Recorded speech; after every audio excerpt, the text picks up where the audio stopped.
Hey, what's up guys, it's ElasticSpyder here, and in today's video we're going to be looking at the Tier 9 American destroyer, the Fletcher. Now if you do want to see more gameplay of this ship, and be sure to stay around because it does get pretty intense at the later parts of this replay, so if you want to watch more, be sure to stay tuned. Alright boys and girls, we are getting into the replay here, and like I said in the intro, we are playing the Tier 9 American destroyer, the Fletcher, and boy, it has been such a while since I've featured this ship on this channel. I really do kind of miss the ship. The other day I was streaming and I got asked a question: if I had to keep 5 ships in my port, what 5 would I pick? And, you know, obviously I picked something like the Stalingrad or the Des Moines, and then I had this little I guess a little thonk about maybe it's a Kerr first, maybe it's a Tirpitz. I ended up picking the Tirpitz, but then I had 2 slots left. I'm like, well, you know, it has to be another like tier 8 premium. But then I thought about it and someone mentioned it, and I'm like, Fletcher. At first I had to think a little bit, and you know, being one of the, not the first, but one of the first Tier 9 destroyers that I've ever gotten in World of Warships, this ship does have a rather special place in my heart, and I ended up picking that along with the Giulio Cesare because that ship is something else.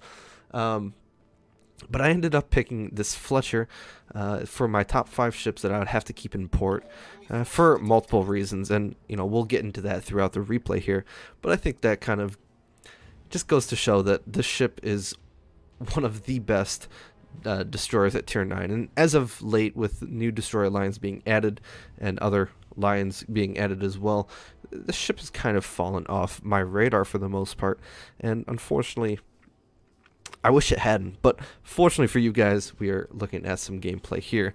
And if you've been a little bit patient, I guess, and I guess not patient, but aware. If you've been aware, you've been looking at chat as well. And shout out to Timmy G1004. You know, he's saying some very nice things here in the comments, and I really do appreciate it. All the nice love, and he ended up saying that he was going to sub, and then a few other people were asking, you know, what do we do, and that sort of thing. And they also ended up liking and subscribing to our YouTube channel. So if you guys are watching this video, thank you so much, and thank you to everyone else that has given your support throughout all these years. We really do appreciate it here at Brothers in Arms World of Warships. So the Fletcher, before we get too into the replay, as I'm already 3 minutes in, I do want to go over my build, and I don't want to do this. I don't want it to take up the whole replay. I know the last couple videos of mine, it's been, I guess, too much of the focus, and maybe it's not something that you all like. I thought it added a little bit of a different aspect, because I know I get a lot of people asking me would I run on certain ships or that sort of thing. But with all that set aside, let's just get into my captain build. So my captain build is pretty straightforward.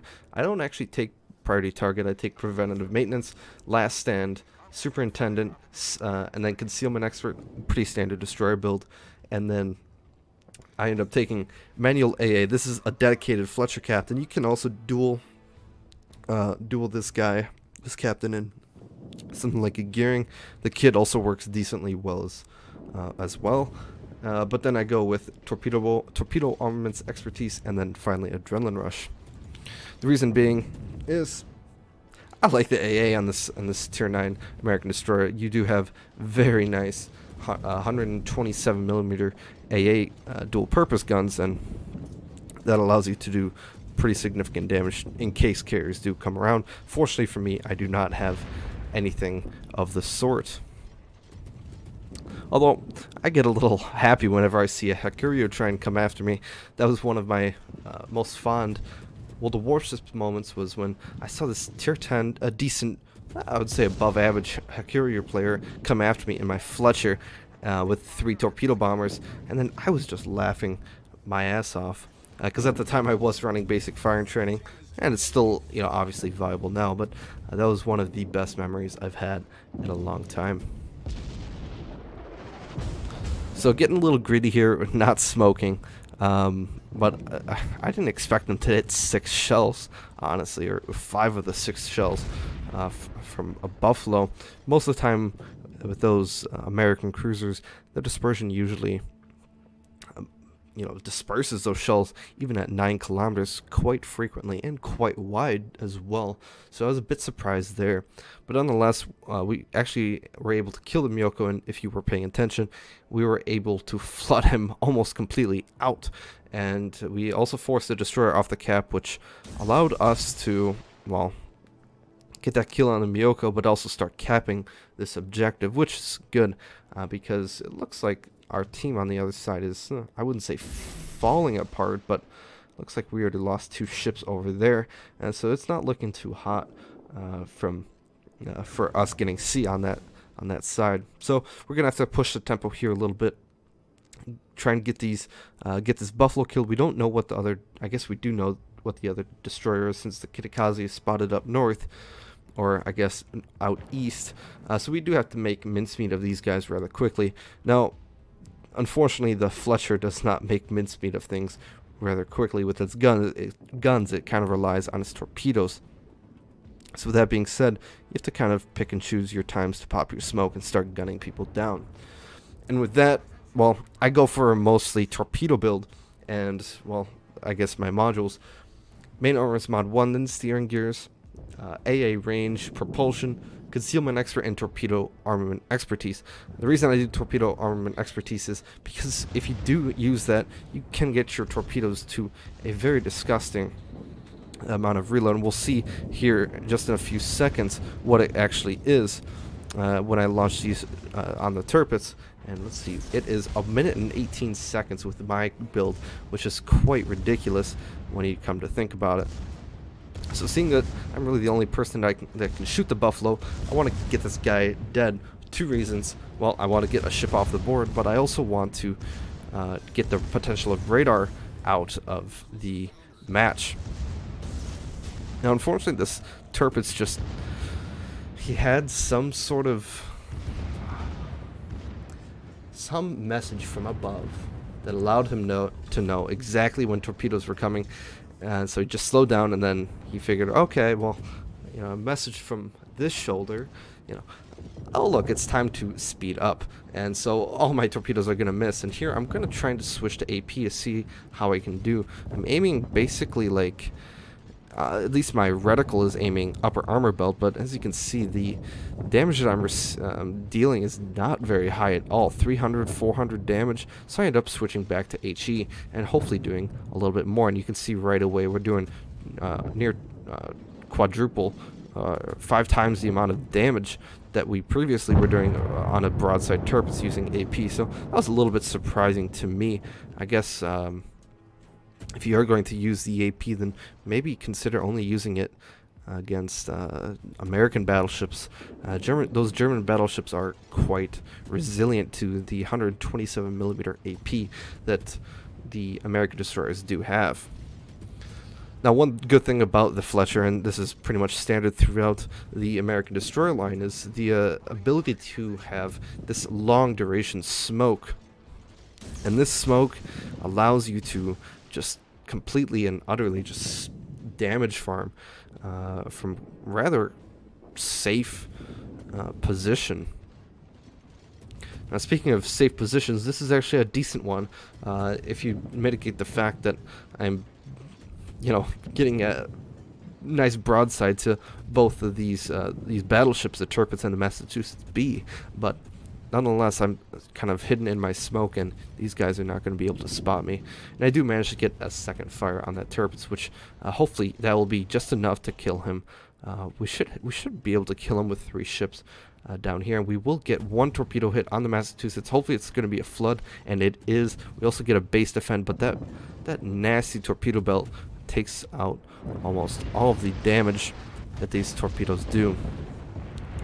They're not the hardest hitting torpedoes, but at the end of the day, when you launch them every 1 minute and 18 seconds, does that really matter? I don't know. I don't think so.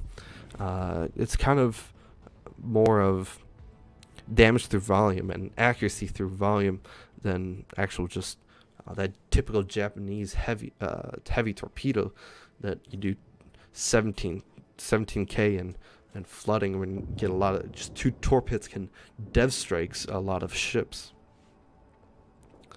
Whereas with the Fletcher and I guess a lot of American destroyers, you have to hit multiple torpedoes to actually get those dev strikes. I'm not saying it's impossible, but certainly you have to try a little bit harder. Now here, at this point, unfortunately, the team at sea just completely and utterly crumbled.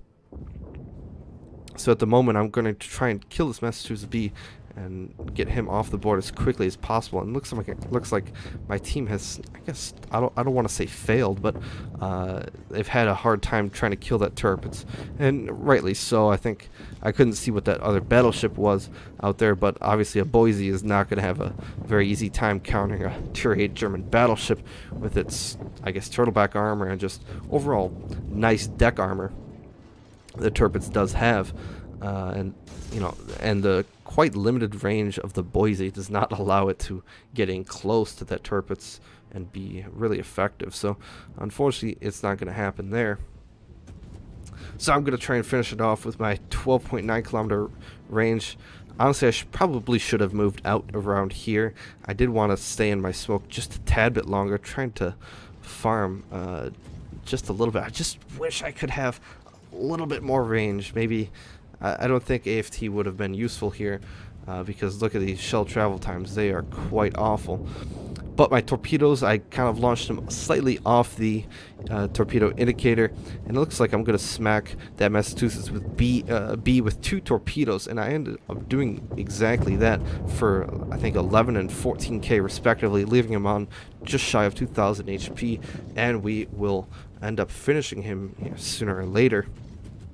So that's one less ship we have to worry about. But at this point, it's still a 3v6, and just as a lone destroyer, it's going to be very, very difficult for me to do anything against, let's see, 3 battleships, 1 rather low, 2 cruisers, and I don't even know how much HP that Kitakaze has, but that is the last thing I want to do, is get it into a gun battle with a Kitakaze. So at this point, I'm pretty much purely damage farming, and unfortunately, I hate saying that. I don't like to damage farm. I like to support my team, and I would much rather get the win than, getting 100 and 200k damage. But unfortunately, it does not look like that's the case here. I would have to do too much work, and unfortunately, when three of the ships have radar and 2 of the ships can gun you down rather quickly, well, it does take a toll on your capabilities quite heavily. And the Fletcher is not by any means a gunboat, and boy, did we anticipate that Missouri turning in quite well. We ended up landing 2 torpedo hits. I didn't see quite for how much, but nonetheless, we did manage 2 torpedo hits, and I did not know this until a little bit, that he will actually let those flood out, which was very fortunate for me. That obviously increased my damage just by a little bit, but it's not something that I really needed. But the feeling was mutual. I got some damage. He got his achievement. Maybe he was trying to get an unsinkable. I don't know. I don't know if he actually ended up getting it. We'll have to wait and see here. Well, this will pretty much end the replay here. So let's look at the post-battle results. Alright, boys and girls, so we ended up doing 179,000 damage, and well, you can see the credits in XP, but we ended up getting a Witherer, which in the Fletcher is something that obvious, I mean, maybe it's not obvious, but it rarely happens from my experience. This might have been maybe my first or second one, so it's a quite rare achievement. A high caliber, not so much, but we ended up getting 6 torpedo hits, 243 shell hits. Obviously, this replay was more focused on the guns than anything, but we managed to get 4 kills, a few base defense, and 1 assisted base capture. So overall, it was still a solid replay, but our team in the East just could not hold up to their team.